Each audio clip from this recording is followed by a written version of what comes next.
This is Jordan Tower with JT News. Make sure you smash that like button, smash that subscribe button. Let's get right into the news. All right, so we got Fabulous. Now, why am I bringing up Fabulous? Well, there's two reasons. First off, I watched this Memphis Bleek on Just Blaze's show on Uprock's video, right?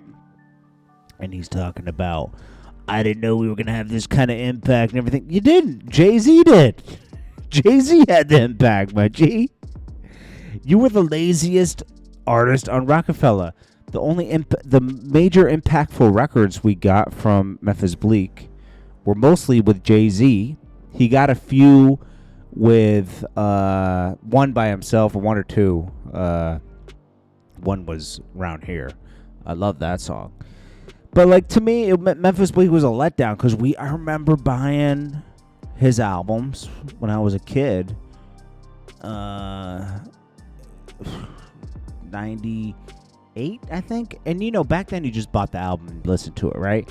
And I was like, oh, he's gonna be the next Jay-Z. He was nice. Memphis Bleek is nice. He's not bad, you know, especially for that time period. And like, just everybody passed him. You know, it was just like they said he Just Blaze was teasing him like, you passed on every record. It was a thing in the office like, what record is hot this month? Whatever Memphis Bleek passed on last week. But he talked about passing on records that he couldn't do nothing to, like Fabulous, Can't Let You Go. That he had that. He wasn't gonna do nothing with that. He was notoriously lazy and could have made a lot more money. Think about being at Rockefeller from the birth of Rockefeller, 1996, right? To the end, right? And then Jay-Z didn't really, like, Jay-Z probably brought him on tour and stuff because that's his little brother. They're both from Marcy. Not really brothers, you know what I mean? You know, like that they started the company to get around the same, you know, he was the first artist on the company, I should say. And did nothing, bro. Like, he's not a memorable person on Rockefeller that made an impact. More people you think of as Freeway. I mean, he's a part of the team, but you more think about Freeway, Beanie Siegel, Cameron came later. Jay-Z, obviously, he's the, you know, everything over there. And Clue, you know, people like that. That's who you're thinking of. And then, you know, you got everyone that came under State Property, everyone that came under Dipset. They kind of came with the package, even though they weren't signed to Rockefeller. They were part of sub crews. Memphis Bleek didn't even have a sub crew. And then, like, afterwards, he did say, you know, like, Jay-Z gave him a job, basically. Like, okay, nothing's happening for you. You've been trying to put out mixtapes. I think I remember him trying to put out mixtapes for, like, 8 years. And then eventually, I think that came, like, 2014, if I'm not mistaken. They spun off, they did Ace of Spades, then spun off with, like, and other stuff, so. Anyways, why is Chris Brown on the screen? Well, his name's trending right now because of Diddy's video where he's viciously beating Cassie. He viciously beat Rihanna at one point. You had Fabulous viciously hurt Emily. Joe Budden. Now let's talk about Joe Budden. Joe Budden is scared to speak about the Diddy situation. Everyone's like, why is he scared to speak about the Diddy situation? It's not just because he used to be employed by Diddy at Revolt, right? And this is why Nori and Fat Joe won't say a word, and we're actually defending him at one point.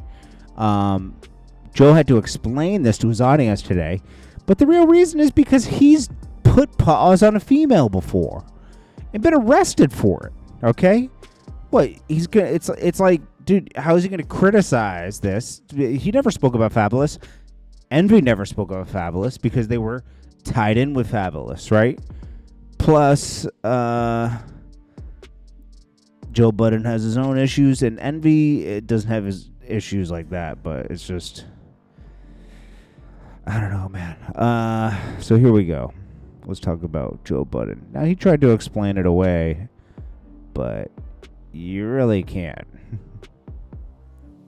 Oh, no, like, you don't see how your silence on this topic is a large part of the reason why abuse continues to take place from people of power religiously. Because it's like people who have these relationships people who actually know what's going on, they are afraid to actually speak on it because of that. Like you don't see that being a real thing. Now, first I want to commend this fan who was talking about, or a listener, and really they're calling out because it was edited out of the podcast. Joe Budden put out his podcast and didn't address this issue. Joe Budden says, "Oh, it broke while we're doing it. We didn't address it properly." Da, da, da. But then he was like, "Yo, you guys need to get out and get some fresh air. You guys are worried about this." Joe Budden, you gossip about everything on your podcast. People could say the same thing about you. Get out and get some fresh air and get a life, right? Don't talk to your fans like that. I see that's a real thing. What does that have to do with me? It has everything to do with you. Why? You have one of the largest platforms, period. Not just hip hop, but one of the largest platforms, period. But specifically when it comes to hip hop, and then you have Diddy, who's made his name there, and your voice, the loudest voice in hip hop, is just silent on it, and it's been silent. And I can see if this was a one-time thing, but anytime something with Diddy has come up, there's always been some excuse. It's like, oh no, we got to paywall this. Oh no, we gotta wait till all the evidence comes out. Oh no, we can't do. And it's always something, one thing after another, where it's like you treat him like the boogeyman. And I'm waiting for the Joe I know to find his courage and speak on it, because I saw how you addressed the Duce Palooza conversation years ago. Strong message. All right. You niggas is nuts. Who else we got? He called him out crazy. Who else we got? Come on, somebody say something, goddammit. Yo, do you guys ever just think that everything is not this deep conspiracy that y'all want it to be? Like, we were dead in the middle of our broadcast yesterday. Come on, I'll put the suspense to bed. We were in the middle of our show when that news broke. So we spoke about it for 4 minutes, and then at the end, before sleepers, we spoke about it for another 4 minutes, and then we went on about our day. And I went outside with Amani last night, and he said to me, "Hey man, I think y'all should readdress the Puff shit because y'all gonna get killed." And I said, "Why?" The story was breaking. We addressed it. He said, "Yeah, but it wasn't the address. It wasn't the address that is appropriate for what happened." I said, "Why you say that? We did what we needed to do." He said, "Yeah, but I know y'all audience, and it was breaking in the moment. They wait from y'all." So I took it out.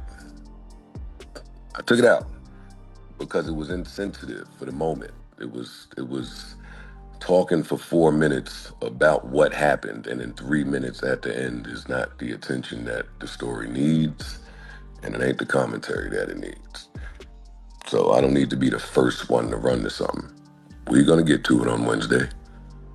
But what do that have to do with the way y'all are speaking in this moment? Why do y'all think, after seeing a video like that somebody is running from a topic?